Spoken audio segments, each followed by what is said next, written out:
The Silent Watchers. The message came on an ordinary Tuesday morning. Dr. Sarah Chen was reviewing data from the New Horizons XI probe when her screens lit up with an anomaly that would change human history forever. At first, she thought it was a glitch, the quantum sensors detecting impossible energy signatures at the edge of the Kuiper belt. But as verification protocols confirmed the readings, her hands began to shake. "Director Walsh," she called, her voice steady despite her racing heart. "You need to see this." The discovery of an alien observation post, carefully hidden behind a cloaking field that had kept it invisible for centuries, sent shockwaves through Earth's governments. The structure was massive, nearly the size of Ceres, and clearly artificial. More disturbing were the regular transmissions it had been sending toward a distant star system for what analysis suggested was at least 300 years. Humanity had been watched, studied, evaluated. The UN Security Council convened an emergency session within hours. For the first time in history, petty national rivalries fell away in the face of an existential revelation. We were not alone, and our watchers had chosen to remain hidden. Admiral James Rodriguez, veteran of the Mars Colonial Defense Force, stood before the assembled leaders of Earth's nations. His weathered face displayed the gravity of the situation as holoprojectors displayed the alien structure's specifications. "Ladies and gentlemen," he began, "we face a critical decision. Our observers have maintained their distance, but their technology is centuries beyond ours. The fact that they've chosen to study us in secret suggests either scientific curiosity or military reconnaissance. We cannot afford to assume the former." The Solar Defense Initiative was born that day. Every major nation pooled resources, redirecting their economies toward a single goal, preparing humanity for whatever might come from the stars. The centerpiece of this effort would be the TES Prometheus, the first true interstellar vessel ever built by human hands. Construction began in high Earth orbit, drawing on breakthrough technologies that had been theoretical just months before. Fear and determination proved powerful motivators for innovation. The discovery had leaked to the public despite initial attempts at secrecy, and humanity's response was unprecedented unity. Dr. Chen led the reverse engineering efforts, studying the faint energy signatures from the observation post to unlock the secrets of faster-than-light travel. They'd been using some form of quantum entanglement drive, she explained to the project leaders. "The good news is, now that we know it's possible, we can replicate it. The bad news is, they'll see us coming." The Prometheus took shape over 18 months, a marvel of engineering that represented the pinnacle of human achievement. Its hull incorporated metamaterials that could bend light, not quite achieving the perfect cloaking of their observers, but enough to confuse most scanning systems. The quantum drive was untested but promising, based on principles gleaned from careful study of the alien facility. Captain Maya Patel stood on the observation deck of the construction facility, watching as the final sections of hull plating were attached. At 45, she had been selected to command humanity's first interstellar vessel. Her background in both military tactics and xenanthropology made her uniquely qualified for a mission that could end in either peaceful contact or armed conflict.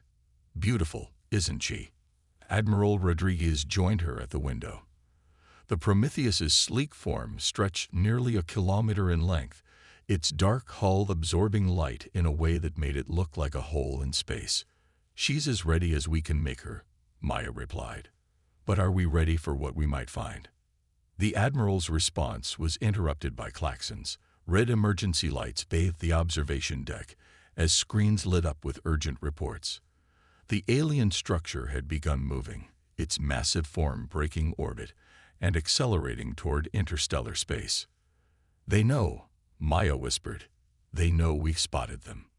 The Prometheus's launch schedule was accelerated immediately. As the observation post vanished into faster-than-light travel, humanity prepared to take its first steps into a larger universe. Maya addressed her crew of 300, the best Earth had to offer. "We've trained for this," she said, standing on the bridge of humanity's most advanced vessel. Our mission is simple. Follow them. Find out who they are, what they want, and whether they mean us harm. The fate of our species may depend on what we discover. The Prometheus's quantum drive engaged for the first time, reality twisting around the ship as it pursued the mysterious observers into the unknown. Humanity held its breath, waiting to see what first contact would bring. First strike. The Prometheus had been tracking the alien vessel for 3 weeks when the first attacks began. No one had expected the strike to come from within the solar system itself. The Mars colonies went dark on a Sunday. Nearly 500,000 human settlers lived in the sprawling habitats beneath the red planet's surface, and in an instant, all communications ceased. The quantum entanglement channels that had maintained instantaneous contact with Earth fell silent. Lieutenant Commander David Okonjo was the first to detect the energy signatures. "Captain," he called from his sensor station on the Prometheus's bridge, "I'm picking up massive gravitational distortions in the Mars sector. They match nothing in our database."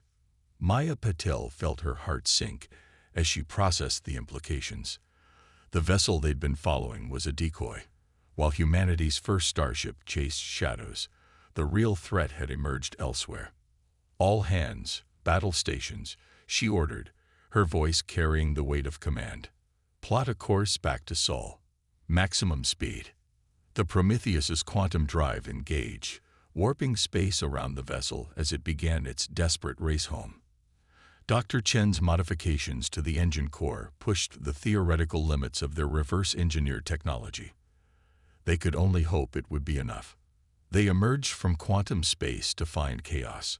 A fleet of crystalline vessels hung in Mars orbit, their angular forms unlike anything human engineers had conceived. The red planet's surface bore fresh scars, impact craters from weapons that had punched straight through the colonial defense shields. "Multiple contacts," David reported, his fingers dancing across holographic displays.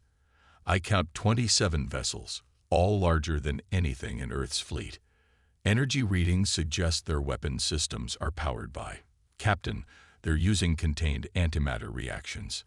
Maya's tactical training kicked in. The Prometheus was advanced by human standards, but they were outnumbered and outgunned. Yet they couldn't simply watch as humanity's largest off-world colony faced extinction. "Launch probe array," she ordered. "Full spectrum analysis, and get me a channel to Earth Command." The alien fleet noticed them. 3 vessels broke formation, accelerating toward the Prometheus with impossible grace. Their crystalline hulls pulsed with internal light, like frozen lightning trapped in glass. "Message incoming," Communications Officer Yuki Sato announced. "Text only. Translating now." The words appeared on the main view screen. "Leave this system. Primitives. Your kind has no place among these tiers." Maya's response was immediate. "Launch countermeasures. Defensive pattern Delta. And show them exactly what primitives can do." The Prometheus's experimental weapon systems came online. Quantum-locked missiles, designed based on theories derived from studying the observation post, streaked across space. The alien vessel's shields flared as they attempted to track weapons that existed in multiple quantum states simultaneously. The first missile struck home, shattering one of the crystalline ships into 1,000,000 glittering fragments. But the victory was short-lived. The remaining vessels responded with a barrage that pushed the Prometheus's shields to their limits. "Hull breach on Deck 7. Engineering reported. Quantum core stability at 60%. Through the chaos of battle, Maya noticed something odd. The alien ships were focusing entirely on the Prometheus, ignoring the civilian vessels fleeing Mars. Their attacks, while devastating, seemed designed to drive the Earth ship away rather than destroy it. "They're afraid," she realized. "Not of us, but of something about us." A new signal cut through the combat chatter. It originated from Mars, but not from any colonial transmitter. The language was alien, but the emotion in it was clear: surprise and fear. David's console lit up with new data. "Captain, I'm detecting quantum signatures from the surface. Something down there is powering up. Something big. The alien fleet's formation broke. Their precise movements gave way to chaos as the crystalline ships began to retreat. On the surface of Mars, ancient machinery that had lain dormant beneath the red sands for millions of years began to awake. Maya watched in awe as a massive structure emerged from the Martian crust, dust cascading from its hull. It was clearly of different origin than the crystalline ships. Its organic curves and dark metal construction spoke of entirely different builders. "Get me everything you can on that structure," Maya ordered. "And someone tell me why our enemies are running from it." The answers would come soon enough. The ancient machine's awakening would reveal a truth that would shake humanity's understanding of its own history and its place in a galaxy far older and more complex than anyone had imagined. The real war was just beginning. But first, they had to save what remained of the Mars colonies and discover why these hostile aliens, the Nexeri, as they would later learn, seemed so desperate to prevent humanity from reaching the stars. As the Prometheus moved to protect the civilian evacuation, Maya couldn't shake the feeling that they had stumbled into a conflict far older than human civilization. The Silent Watchers, the Nexeri attack, the ancient machine on Mars, all pieces of a puzzle they were only beginning to understand. The Alliance, the ancient machine from Mars, changed everything. As the dust settled from the Nexeri retreat, its true nature became clear. It was a beacon, and it was calling to others across the stars. Dr. Sarah Chen stood in the machine's central chamber, her instruments struggling to make sense of technology that predated human civilization by millions of years. The walls were covered in flowing script that seemed to shift and change as she watched. "It's not just writing," she explained to Captain Patol through her comlink. "It's a database, and it's still active. These beings, they called themselves the Precursors. They left these installations throughout the galaxy. They were preparing for something." The Prometheus had been joined by 3 other ships from Earth's rapidly expanding fleet. They formed a protective circle around the Martian excavation site as teams of scientists and engineers worked to understand the precursor facility. The breakthrough came unexpectedly. A small ship appeared at the edge of the solar system, its design unlike either human or Nexeri vessels. It broadcasted a single message on a frequency that matched the precursor beacon. "We are the free worlds. We come seeking allies." The ship's crew were refugees, representatives of species that had suffered under Nexeri rule for generations. Their leader, Ambassador Catal, was a towering figure whose bioluminescent skin shifted colors with his emotions. "Your awakening of the beacon has given us hope." Catal addressed the assembled human leaders via hologram. "The Nexeri fear the precursor sites because they cannot control them. The machines respond only to certain species, those the precursors designated as their successors." Maya felt a chill run down her spine. "And humanity is one of these species." Kittel's skin rippled with affirmative blues. "You are more than that. You are the last to be found, and potentially the most important." The precursors left a prophecy about the final inheritor race, one that would unite all others against the coming darkness. The implications were staggering. Humanity hadn't just stumbled onto an interstellar conflict. They had been deliberately hidden, protected, and prepared for this moment. Dr. Chen's voice crackled over the comm. "Captain, you need to see this. The database. It's not just a historical record. It's a blueprint." The precursor facility contained designs for technologies far beyond even the Nexeri's capabilities.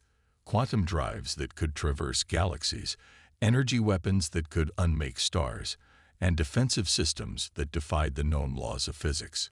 But more importantly, it contained coordinates. Other beacons, other facilities, all waiting to be awakened.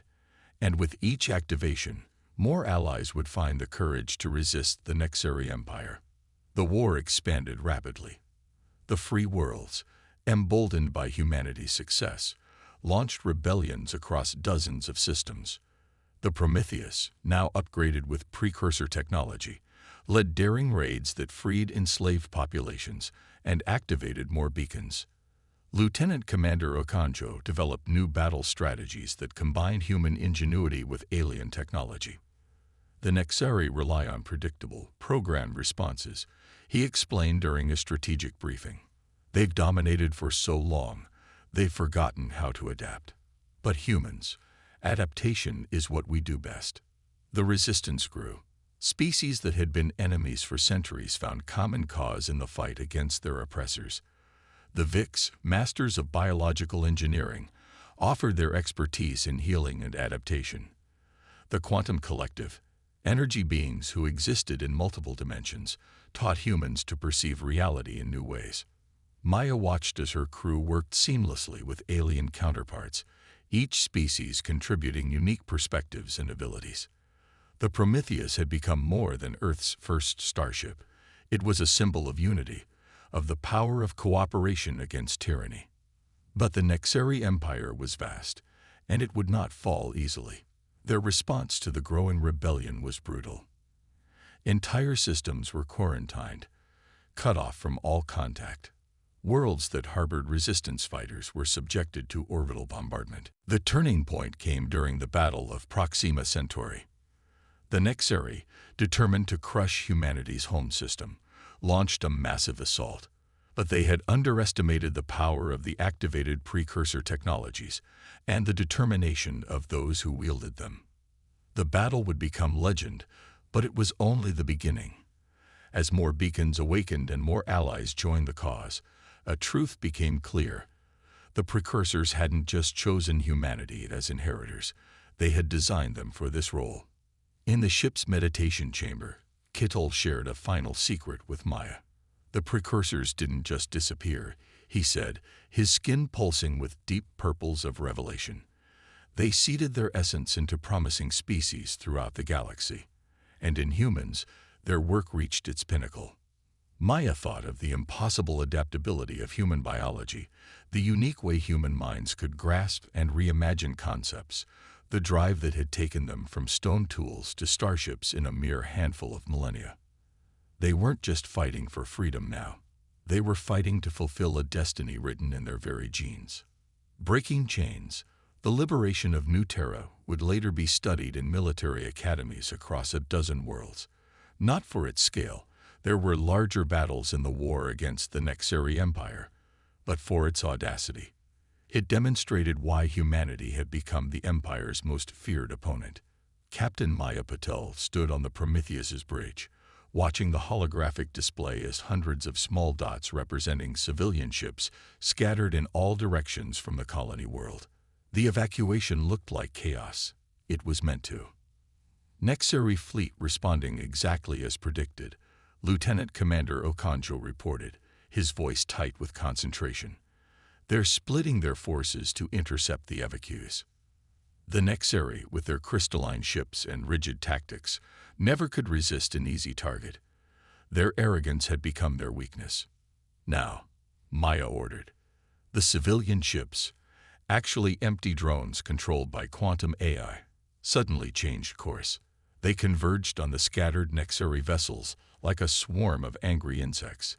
Each drone carried a payload of quantum-locked missiles, weapons that could exist in multiple states until observation collapsed them into devastating reality. But this was only the first act of humanity's plan. Deep beneath New Terra's surface, Dr. Sarah Chen activated the buried precursor beacon. Unlike previous activations, this one had been modified. The quantum harmonics that normally announced a beacon's awakening were turned inward, focused on the planet's core. The effect was catastrophic. For the Nexari, the crystalline structure of their ships resonated with the focused quantum waves. Across the battlefield, the mighty vessels of the Empire began to crack and shatter. Multiple enemy ships disabled, Okonjo announced, allowing himself a small smile. The remainder are retreating to safe distance. The victory was swift and nearly bloodless, a hallmark of human military innovation. Where the Nexari expected direct confrontation, humanity provided misdirection. Where they prepared for conventional weapons, they faced physics turned against them. But the true revolution wasn't military. In the aftermath of New Terra's liberation, Maya witnessed something unprecedented. Former Nexeri subjects choosing to remain under human protection.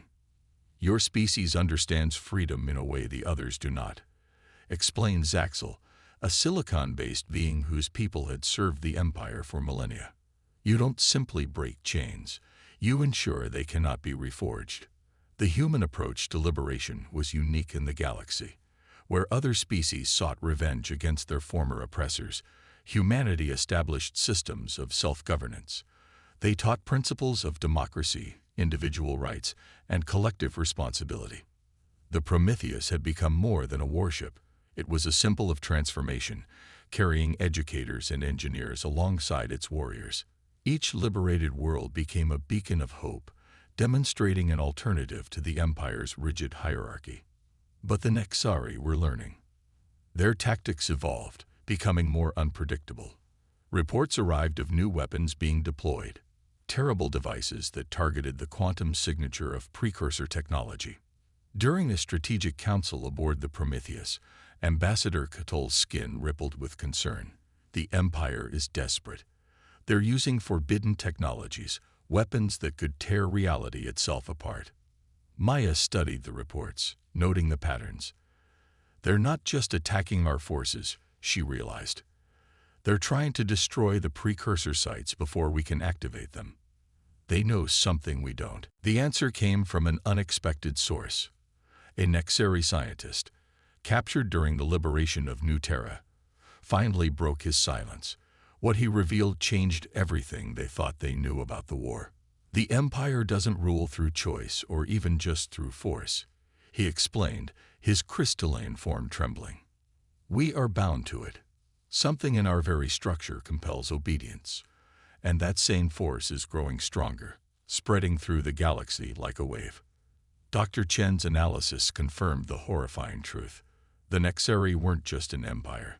They were a symptom. A galaxy-wide quantum field was slowly aligning all matter to a single pattern, a crystalline uniformity that would eventually consume everything. This was what the precursors had foreseen. This was why they had created humanity, a species whose very nature resisted quantum alignment, whose chaos and creativity could fight the cosmic tide of order. The war wasn't just about freedom anymore. It was about preserving the fundamental nature of life itself. As the Prometheus prepared for its next mission, Maya looked out at the stars. They had learned to break the physical chains of empire. Now they would have to break the chains of reality itself. Dawn of a new era. The final battle would not be fought over Earth, or New Terra, or any of the worlds humanity had liberated. It would be fought in the heart of the Nexeri Empire itself, a massive artificial structure that hung in the void between galaxies. The Prometheus led a fleet unlike any the galaxy had ever seen. Ships of every species, design, and technology filled space around the massive human vessel. They had come not just to end a war, but to save reality itself. Captain Maya Patel stood at her command station, watching as Dr. Chen made the final adjustments to their weapon, if it could be called that. It was more like a key, designed to unlock the quantum chains that bound the universe. All ships reporting ready, Lieutenant Commander Okonjo announced. His voice was steady, but Maya could hear the tension beneath it. Everything they had fought for would be decided in the next few hours. The Nexeri home structure was beautiful in its terrifying perfection. A crystalline lattice large enough to house billions, every angle and surface mathematically precise. It was the physical embodiment of the force they fought against, the cosmic tide of order that threatened to freeze all of reality into a single, unchanging pattern. Enemy fleet approaching, Okonjo reported. Massive energy signatures. They're using everything they have. Maya nodded. Send the signal. Begin Operation Chaos. The battle erupted across space. But unlike previous engagements, the Allied fleet didn't fight with traditional tactics. Each ship had been modified according to Dr. Chen's specifications, equipped with devices that generated controlled quantum uncertainty fields. Where Nexeri weapons touched these fields, reality itself became unpredictable. Crystal ships phased between states, their perfect formations disrupted by waves of probability. It was humanity's greatest weapon, their inherent resistance to absolute order, amplified and weaponized. On the Prometheus's bridge, Ambassador Catal watched with shifting colors of awe. "Your species truly are the inheritors," he said. "You understand that perfect order is death, that life requires chaos to evolve and grow." But the Nexari weren't finished. From their massive home structure, a wave of crystalline energy began to spread. The ultimate expression of their power, attempting to force all of reality into perfect, unchanging alignment. This was the moment they had prepared for. Deep within the Prometheus, Dr. Chen activated the final precursor device, a quantum core that contained the combined chaos of 1 billion human minds, donated voluntarily by Earth's population. "Ready to transmit," she reported.